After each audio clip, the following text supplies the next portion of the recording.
안녕하세요. 임플란트 타이거입니다. 요즘 얼마나 힘드십니까? 코로나 때문에 전국이 공포에 휩싸여 있습니다. 이런 감염병에 대해서는요, 관심 단계, 그리고 주의 단계, 경계 단계, 그리고 마지막 단계인 심각 단계로 나뉘어지는데요. 관심 단계는 해외에서 신종 감염병이 발생하거나 유행할 때 먼저 정부에서 관심 단계를 발령하고요. 이것이 국내에 들어왔을 때는요, 주의 단계로 한 단계 격상시킵니다. 그리고 제한적인 전파일 경우에는요, 경계 단계로 상향시키는데요. 지금은 지역사회 전파 또는 전국적으로 확산되고 있기 때문에 심각 단계인 최고 단계로 격상시킨 것이죠. 하루가 지나갈 때마다 계속 이렇게 이번 신종 코로나 감염에 전염된 사람들이 늘어나고 있는데요. 현재 확진자가 1000명에 육박하고 있고 곧 1000명을 넘어갈 것 같습니다. 그야말로 국민 모두가 공포의 분위기에 휩싸여 있습니다. 그렇기 때문에 어른들도 바깥 생활을 하는 데 있어서도 많은 주의가 필요하고요. 특히 아이들 같은 경우에는요, 집 밖에서 나가는 것에 대해서 더욱더 주의하셔야 할 것 같습니다. 그러다 보면 하루를 보내는 것이 너무나 길게 느껴지기도 하는데요. 나도 확진자가 될 가능성이 있다라는 생각을 하시고요. 그래서 오늘은요, 어떻게 자가격리를 할 것이냐, 또는 증상이 일어나면 어떻게 될 것이냐, 그리고 자가격리를 하다 보면요, 경제활동을 할 수가 없는 상황이 되는데요. 이때 정부에서 주고 있는 생활비를 받는 방법은 무엇이냐, 그리고 얼마나 받을 것이냐, 여기에 대해서 한번 알아보려고 하는데요. 자, 오늘 이 영상 궁금하시면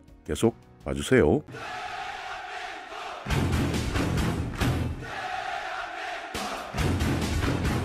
네, 정말 자가격리 대상자들이 많이 늘어가고 있습니다. 쉴 새 없이 늘어난다, 이렇게 이야기를 해도 과언이 아닐 정도인데요. 그러다 보니까 자영업자분들, 그리고 취업을 하시고 회사 직장 생활을 하시는 분들도 집에서 출근을 하지 못하다 보니까 정말 돈은 벌어야 되는데 생계가 걱정입니다. 그렇기 때문에 그 액수가 많지는 않지만요, 이런 감염병과 관련해서 정부에서는 생계비를 지원을 하고 있습니다. 자, 먼저 자가격리 대상자 생계비 지원에 대해서 한번 알아보자면요, 감염병 예방법에 따라서 입원 또는 격리된 사람 가운데에서요, 보건소에서 발부한 격리 통지서 또는 입원 치료 통지서를 받고 격리되고 유급휴가를 받지 않은 사람에게 지원이 되는데요. 생계비 그리고 유급휴가가 중복 지원된다라고 하는 것은 잘못된 내용이니까요. 생계비, 유급휴가 중복 지원 안 된다 하는 점은 꼭 참고하시기 바라겠습니다. 코로나 생계비 지원은요, 정부가 발급한 자가격리 통지서를 받은 자가격리자만 받을 수 있습니다. 지원 금액은요, 긴급 지원 금액 그리고 재산의 합계 기준에서 정하는 긴급복지 생계 지원 금액을 준용해서 14일 이상 격리된 경우에 지급을 하고 있는데요. 1인 가구일 경우에는 45만 4,900원을 지급해주고요. 2인 가구일 경우에는 77만 4,700원, 3인 가구일 경우에는 100만 2,400원, 4인 가구는 123만원, 5인 가구는요 145만 7,500원입니다. 보통 3인 가구, 4인 가구가 많은데요. 3인 가구 이후부터는 100만원이 조금 넘고요. 3인 가구 이하일 경우에는 100만원 이하다, 이렇게 생각을 하시기 바라겠습니다.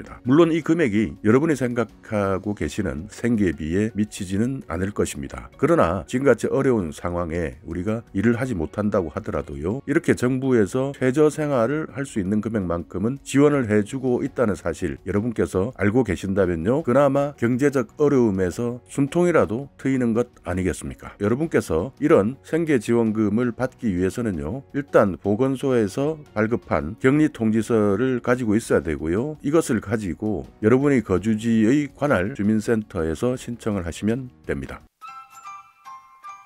자, 그렇다면요, 자가격리를 시작한 사람들은요, 어떤 식으로 생활을 해야 할까요? 능동감시는 확진자와 접촉일로부터 14일 동안 유선으로 연락해서 발열, 호흡기 증상 유무를 확인하고 의심 증상이 발생하면 격리 및 검사하는 것을 말하는 것입니다. 그렇기 때문에 자가격리를 하면서 14일 동안은 전화를 통해서요, 연락해서 나의 몸 상태 중에서 열은 얼마나 올랐느냐, 그리고 폐렴 같은 호흡기 증상이 있느냐, 기침은 얼마나 하고 있느냐, 이런 것들을 보건소와 14일 동안 계속 연락을 주고받으면서 자가격리를 하는 것이죠. 자, 여기에서 자가격리 대상자의 생활 수칙이 있는데요. 먼저 감염 전파 방지를 위해서 격리 장소 외에 외출을 금지하는 것입니다. 그리고 독립된 공간에서 혼자 생활을 하셔야 하고요. 방문은 닫고 창문은 열고 자주 환기시키는 생활을 하셔야 하고요. 식사는 꼭 혼자서 하셔야 합니다. 가능한 한 혼자서만 사용할 수 있는 화장실 그리고 세면대가 있는 공간을 사용하시면서요. 공용으로 만약에 사용 사용을 할 수밖에 없다라고 한다면 사용하고 나서는 락스나 가정용 소독제로 소독을 하셔야 합니다. 만약 진료 때문에 외출이 불가피하다라고 할 때는요, 반드시 관할 보건소에 먼저 전화를 하셔야 하고요. 건강수칙 지키기를 위해서는요, 손 씻기, 손 소독 이런 개인위생을 철저하게 준수하셔야 하고, 기침이 날 경우에는 반드시 마스크를 집안에서도 착용하셔야 합니다. 마스크가 없다라고 한다면요, 옷소매로 입과 코를 가려서 기침을 하셔야 되고요. 기침을 하고 나시면 반드시 손을 다시 씻어서 소독을 하셔야 합니다. 개인 물품은 어떻게 사용할 수가 있을까요? 개인용 수건이나 식기류, 휴대전화 등을 이야기하는데요. 의복, 침구류는 단독 세탁하셔야 되고요. 식기류도 분리해서 깨끗하게 다른 사람이 사용하지 못하도록 하셔야 하고요. 가족이나 동거인과 대화를 하시지 않도록 하셔야 합니다. 만약에 불가피하게 대화를 하셔야 한다면요, 서로 2m 이상 거리를 두고 얼굴을 맞대지 말고 마스크를 쓴 채 대화를 하셔야 합니다. 능동감시 기간 동안에 관할 보건소가 연락을 해서요, 증상 등을 계속 확인을 하고 있으니까요, 확진 환자와 접촉 후 14일이 지난 날까지 자가 모니터링을 하면서 이런 개인 청결과 관련된 자가 모니터링을 하면서 기다리셔야 됩니다. 자가 모니터링 방법은요, 첫 번째는 호흡기 증상이나 감염 증상이 나타나는지 스스로 건강 상태를 확인하고요, 매일 아침 저녁으로 체온을 측정하고 보건소에서 하루에 한 번씩 연락을 했을 때 감염 증상을 알려주셔야 합니다. 자, 이렇게 오늘 자가격리된 분들의 생활수칙 그리고 생활비를 지원받을 수 있는 방법에 대해서 알아봤는데요. 가장 중요한 것은 여러분께서 이 전염병에 걸리지 않는 것이 가장 중요합니다. 그렇기 때문에 지금은 모든 국민이 지혜를 모아서요, 가급적 중앙대책본부에서 실시하고 있는 주의사항 그리고 특별대책 등에 대해서 관심을 가지시고요, 정말 너무나 공포스럽고 무서운 이 전염병이 하루빨리 빠져나가기를 힘을 함께 모아서 기원해야 되지 않겠습니까? 자, 오늘 이 영상 여러분께 조금이나마 유익한 정보가 있었다면요, 오늘도 구독 그리고 좋아요 부탁드리겠습니다.